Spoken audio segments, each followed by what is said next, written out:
अस्सलामुअलैकुम स्टूडेंट्स, उम्मीद है कि आप सब खैरियत से होंगे।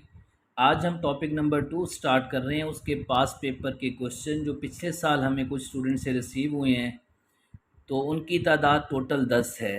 तो बहुत आसान से क्वेश्चन है, एक या दो क्वेश्चन तो इस टॉपिक में से लाजमी पेपर में आता है।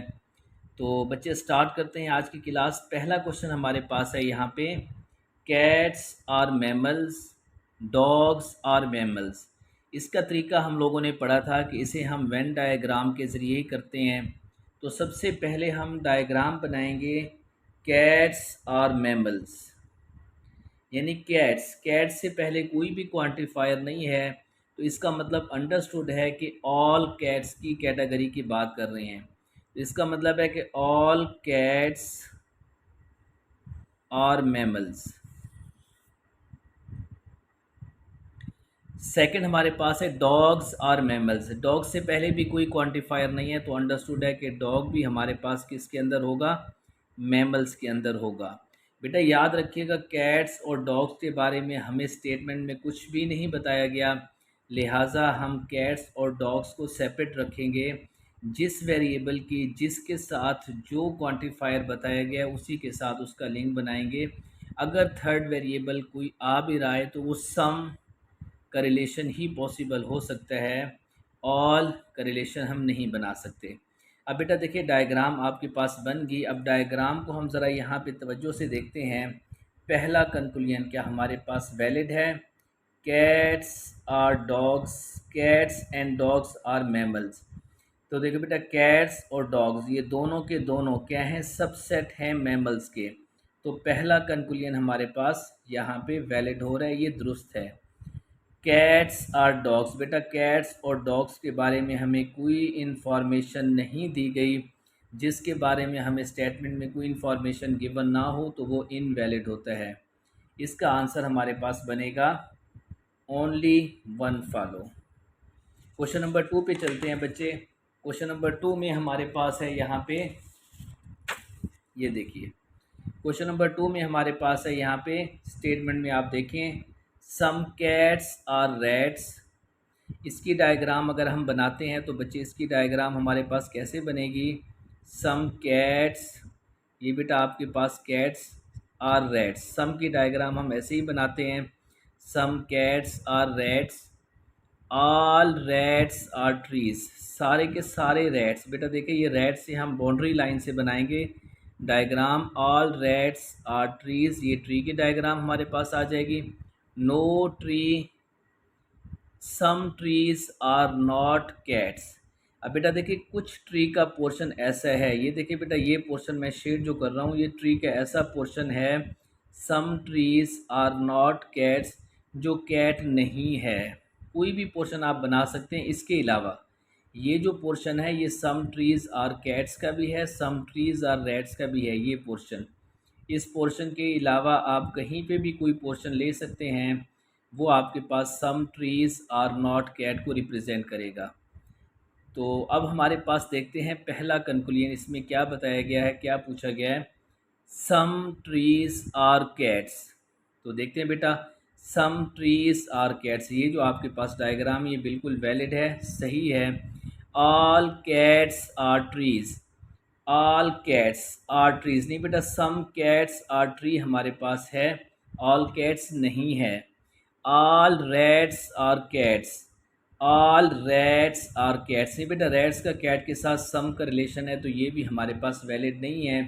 नो ट्री इज़ कैट, बेटा इसमें आप ये बात याद रखिएगा कि जब भी हमारे पास पॉजिटिव प्रीमिसेस जो कि गिवन होते हैं स्टेटमेंट में, कभी भी दो पॉजिटिव प्रीमिसेस से कभी कोई नेगेटिव रिज़ल्ट हम फाइंड आउट नहीं कर सकते।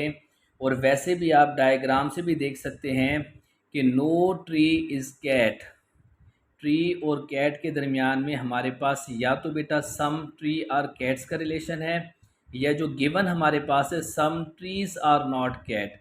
नो ट्री का मतलब है कोई भी ट्री कैट नहीं हो सकता, नहीं बेटा, सम ट्री आर कैट भी वैलिड है और some trees are not cat भी वैलिड है, वो गिवन है आपके पास। लिहाजा इसका आंसर होगा ओनली वन वैलिड। उसके बाद हम बात कर लेते हैं क्वेश्चन नंबर 3 की। क्वेश्चन नंबर 3 में आप देखेंगे तो आपके पास यहाँ पे स्टेटमेंट दी गई है जिसमें हमें वाज़े तौर पे ये चीज़ बताई गई है, सम पेपर्स आर पेन। तो बेटा सम की डायग्राम बनाते हैं। ये some papers are pen, some papers are pen, angles is a paper. अब एंगल से पहले कोई क्वांटिफायर नहीं है तो अंडरस्टूड है ऑल एंगल्स की बात कर रहे हैं, ऑल एंगल्स। तो ये बेटा आपके पास एंगल्स आ जाएंगे किसके अंदर, पेपर के अंदर। एंगल्स का पेन के साथ कोई इन्फॉर्मेशन नहीं दी गई, इसे इसके साथ एडजस्ट नहीं करना। अब इसके मुताबिक हम देखते हैं कि हमारे पास all angle is not a pen. वही बात बेटा, फिर इसमें आपके पास वही बात आ गई कि पॉजिटिव प्रीमिसेस से हम कोई भी नेगेटिव कंक्लूजन ड्रा नहीं कर सकते, इनवैलिड हो जाएगा। Angle is a pen, all angle, फिर बेटा एंगल का पेन के साथ कोई लिंक नहीं दिया गया, कोई इन्फॉर्मेशन नहीं दी गई, तो इसका आंसर क्या होगा, नन फॉलो, या neither one nor second follow. उसके बाद क्वेश्चन नंबर 4 की बात करते हैं। तो बच्चे क्वेश्चन नंबर 4 में आप देखिए हमारे पास है यहाँ पे, all film stars are playback singers. अब बेटा यहाँ पे फिल्म स्टार की बात की गई है, all film stars are playback singer, बेटा प्लेबैक सिंगर। उसके बाद देखते हैं all film directors are film star. अब इसके अंदर एक F.D यानी कि फिल्म डायरेक्टर जो होगा वो फिल्म स्टार के अंदर बनेगा, सबसेट होगा इसका। अब कंक्लूजन देखते हैं कि all film directors are playback singer, all film directors are playback singer. पहला कंक्लूजन बिल्कुल आपके पास दुरुस्त है, ठीक है, वैलिड है। Some film stars are film directors, some film stars are film director, ये बात भी यहाँ पे हमें वैलिड नज़र आ रही है, तो इसका आंसर बनेगा बोथ 1 and 2 फॉलो। एक बार फिर देख लेते हैं, all film stars are playback singer, बिल्कुल ऑल जो है ना वो सबसेट बन जाता है। All film directors are film star, वो इसके अंदर आ जाएगा। ऑल फिल्म डायरेक्टर्स, सारे के सारे फिल्म डायरेक्टर्स वो फिल्म स्टार भी हैं और प्लेबैक सिंगर भी होंगे। उसके बाद है some film stars are film director, some film star, बेटा सुपर सेट के साथ सम आ सकता है जो कि फिल्म डायरेक्टर ही कहलाता है। फिल्म स्टार का जो सम वाला पोर्शन है वो ये सब सेट है, छोटा ये हिस्सा जो है फिल्म डायरेक्टर। तो ये बात भी हमारे पास बिल्कुल ठीक है, तो इसका आंसर डेल्टा बनेगा। उसके बाद बच्चे हमारे पास है क्वेश्चन नंबर 5। क्वेश्चन नंबर 5 में हम देखते हैं कि हमारे पास ऑल फिश आर टॉर्टॉइज। बेटा यहाँ ऑल फिश आर टॉर्टॉइज, तो ये बेटा आपके पास आ गया। No tortoise is a crocodile, बेटा इसका क्रोकोडाइल के साथ नो का रिलेशन है, यूनिवर्सल नेगेटिव। अब यहाँ ये बात कंफर्म है हमारे पास कि कभी भी हमारे पास फ़िश का क्रोकोडाइल के साथ कोई लिंक नहीं हो सकता, लिहाजा हम इसको चेक करते हैं। No crocodile is a fish, crocodile का फ़िश के साथ नो का रिलेशन, ये बात बिल्कुल सही है। नो फिश इज़ क्रोकोडाइल, ये बात भी दुरुस्त है, तो इसका आंसर भी आपके पास डेल्टा बनेगा। बच्चे ये वैसे कि बेसिकली सेलोजिज़म जो आपके पास है ये बड़ा आसान सा टॉपिक है, अगर इसका बेसिक हम डायग्राम सीख लेते हैं तो ये हमारे लिए बहुत ज़्यादा आसान है। ओके स्टूडेंट्स, इंशाल्लाह नेक्स्ट वीडियो में मिलते हैं, इसके जो बाकी 5 क्वेश्चन हैं वो हम डिस्कस करेंगे। अल्लाह हाफिज़।